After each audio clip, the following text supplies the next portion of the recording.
Esta es la presentación de la tarea número 4. En nuestro caso, el tema principal de exposición es casos de abuso.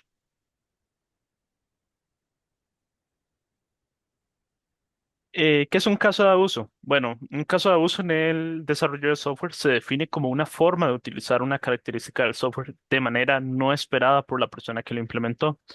Em, Esto permite realizar un análisis de cómo el sistema está funcionando o cómo funcionaría en un escenario que nadie se espera. Por ejemplo, podemos ver la imagen que añadimos a la parte derecha. Estamos poniendo un atacante. Entró, hizo login, obtuvo de todo. Pero en realidad, si lo comparamos con un caso de uso, nuestro caso de uso sería un usuario viene, se loguea, pasa por la huella digital, obtiene acceso al banco, dinero y todo. Entonces, no se llegó a pensar en un momento que podría haber hecho una persona de manera malintencionada. Ese flujo que mostramos ahí básicamente se podría definir como el caso de abuso como tal. Vino un atacante, robó una tarjeta, cosa que tal vez en algún momento no pensamos, logró entrar y tomar todos los datos. Esto nos permite entender más acerca de cómo debería ser el software seguro o cómo deberíamos hacerlo más seguro. Además de que nos da una idea o nos permite acomodarnos o ambientizarnos a pensar como un atacante durante la fase de desarrollo de software. ¿Por qué son importantes? Bueno, durante el ciclo de desarrollo de software, muchas cosas se dejan por fuera. A muchas cosas no se le dan importancia, ya eso se ha hablado bastante. Sabemos que la seguridad no es una prioridad en muchos casos. Em, Hay personas que no piensan más allá del que lo que tenemos, lo que creemos que puede pasar. Según la lectura, en este caso, más que todo la parte de administración o incluso los arquitectos van a decir, nadie va a hacer eso, eso no puede pasar, entonces simplemente ni siquiera lo pensemos. Al mismo tiempo, se piensa que solo existen usuarios buenos. Sin embargo, no hay usuarios buenos o malos, simplemente son usuarios con intenciones distintas. Algunos con buenas intenciones de realizar sus labores normales y otros con obtener datos que tal vez no deberían tener acceso, no deberían poder poseer. Y el tercer punto importante es que no hay un ambiente totalmente controlado. Eh, no hay sistema que trabaje independientemente sin acceso a la parte de autorización que funcione de manera correcta. Incluso si estamos utilizando un sistema dentro de nuestra red privada, no es completamente seguro. O sea, que no esté en Internet no lo hace seguro. Un atacante puede venir de donde sea. Para complementar esto, hay que tener en cuenta que la seguridad no son un conjunto de características que sencillamente puedan ser agregadas al software como un add-on o un plugin. Este es el error en la gran mayoría de productores de software que de forma errónea piensan que agregar mecanismos criptográficos en su software los vuelve seguros, por ejemplo, ¿verdad? Hay que tener en cuenta eh, que la seguridad debe ser llevada de la mano durante el ciclo de desarrollo del software como tal y buscar un punto medio entre la seguridad y la funcionalidad que debe eh, realizar nuestro sistema como tal. ¿Qué no se puede hacer? Eh, Hay que tener en cuenta que los atacantes no son usuarios normales. El objetivo de un atacante es de pensar en algo que nosotros no pensamos y explotarlo de alguna manera que nosotros no esperábamos. Durante el proceso de desarrollo de un sistema es fundamental pensar cómo cierta funcionalidad podría ser vulnerada. Para esto es necesario hacernos tres preguntas. La primera de estas sería qué supuestos están implícitos en nuestro sistema. Esto quiere decir que debemos tener muy claro cuáles son la serie de pasos a seguir por nuestro sistema para finalizar la funcionalidad de forma satisfactoria. Con base a esto, tenemos nuestra segunda pregunta. ¿Qué tipo de cosas podrían hacer que nuestras suposiciones sean falsas? Sería pensar qué, qué eventos o qué sucesos harían que alguno de estos pasos no se complete de forma satisfactoria, ¿verdad? Y por último, tenemos qué tipo de patrones de ataque podrían ser utilizados. Con base a la segunda pregunta, deberíamos pensar en cuáles son los patrones de ataque que podrían ayudar para vulnerar esta debilidad que tengamos nosotros en nuestro sistema de software. Ahora entramos a la sección básicamente de creando casos de abuso. Bueno, la forma más efectiva de generar casos de abuso es contar con un equipo interdisciplinario durante las sesiones de recolección de requerimientos y realizar un ejercicio de lluvia de ideas. Es importante apuntar aquí que cuando hablamos de un equipo interdisciplinario, la idea es que agreguemos personas no necesariamente que estén desarrollando el software o los que lo van a desarrollar. Podemos incluir simplemente a los líderes técnicos e invitar a otras personas como de la parte de administración e incluso analistas de seguridad, ya que ellos al no estar involucrados directamente con el software van a tener diferentes perspectivas de cómo un usuario podría saltarse algún procedimiento o podría hacer algún acto malicioso que irrumpa el flujo. Esta metodología funciona de manera muy similar a Scrum, donde con el tiempo y luego de una serie de repeticiones, las partes involucradas agudizan sus pensamientos y van avanzando constantemente en lo que es la creación de escenarios para brindar en una próxima sesión de lluvia de ideas. Para eso también es necesario deshacerse de ese paradigma donde usualmente nos decimos a nosotros mismos, nadie sería capaz de hacer tal cosa.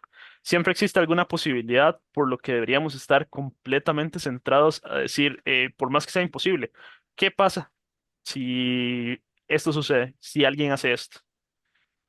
Para definir los casos de estudio tenemos dos puntos importantes que, según el texto, primera recomendación es la creación de los anti-requerimientos. Como podemos saber, un requerimiento es básicamente la definición de una funcionalidad.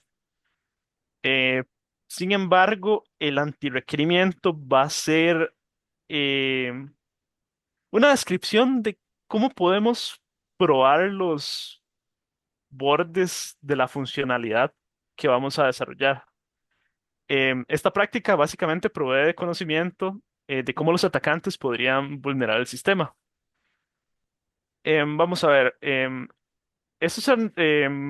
tengo un ejemplo, vamos a verlo mejor, porque eso es un tema un toque complicado, entonces puede ser más sencillo verle un ejemplo. Sigamos a la siguiente.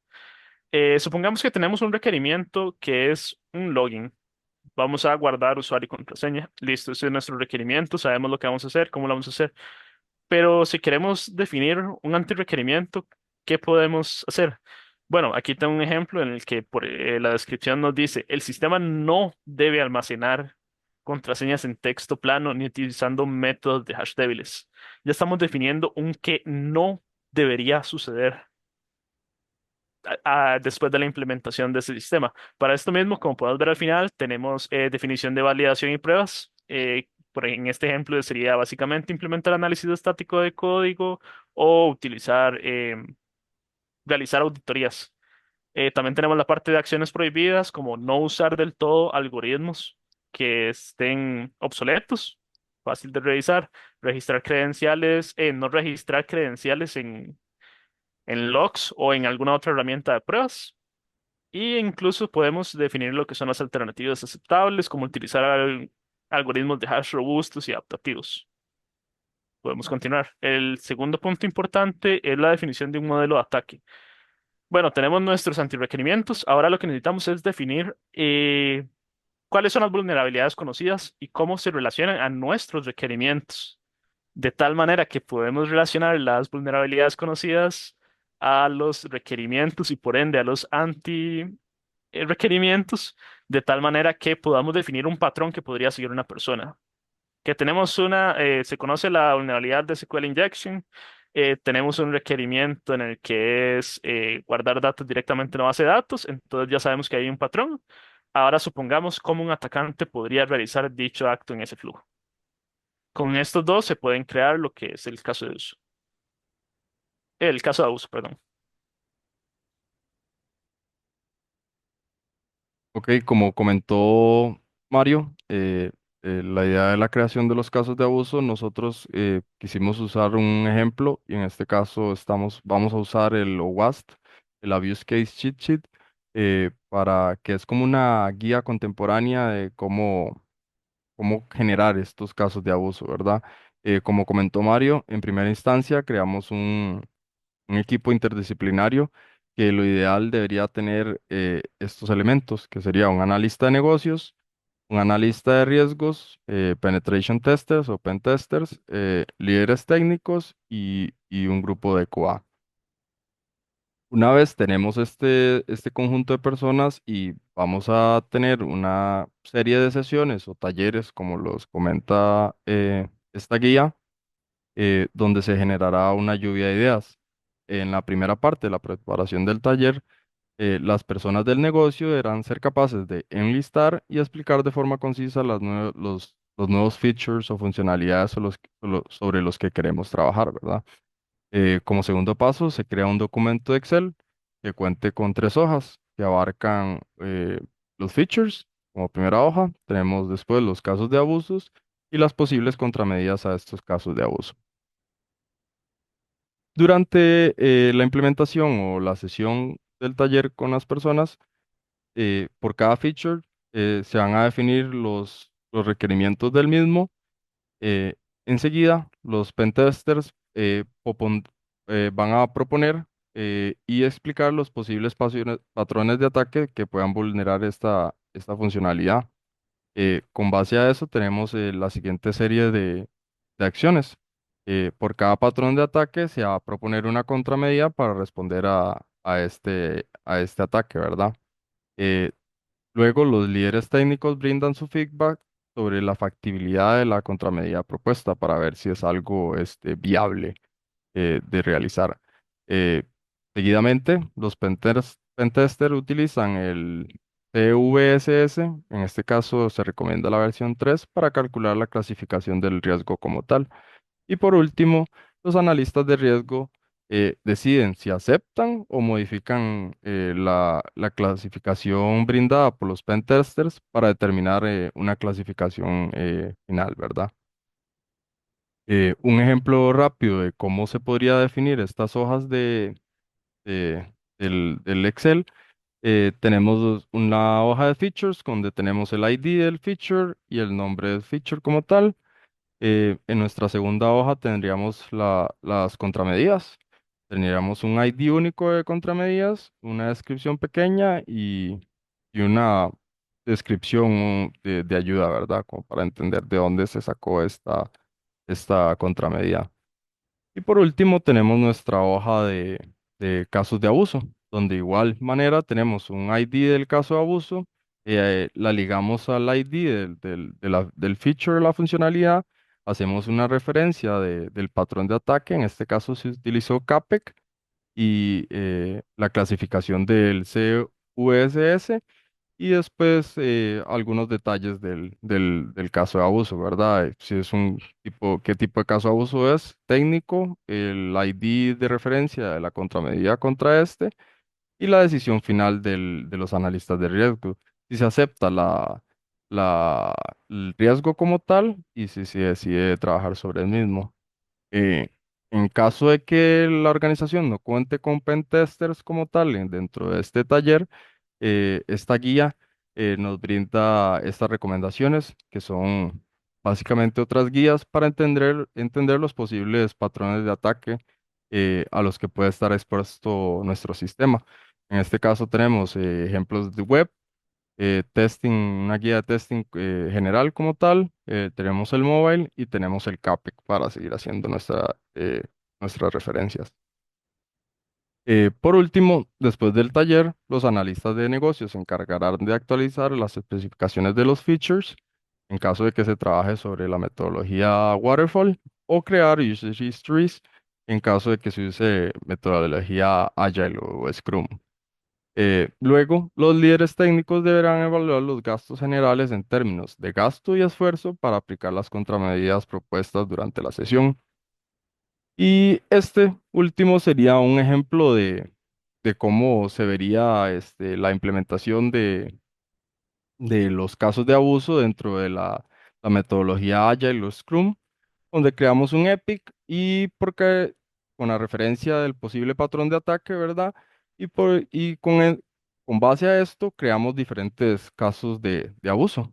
En este caso tenemos un ejemplo de inyección y tenemos un posible caso de abuso en este caso sería un ticket como tal ligado al epic, donde hacemos la descripción con base a referencia de que desde el punto de vista, la perspectiva de que yo soy el atacante.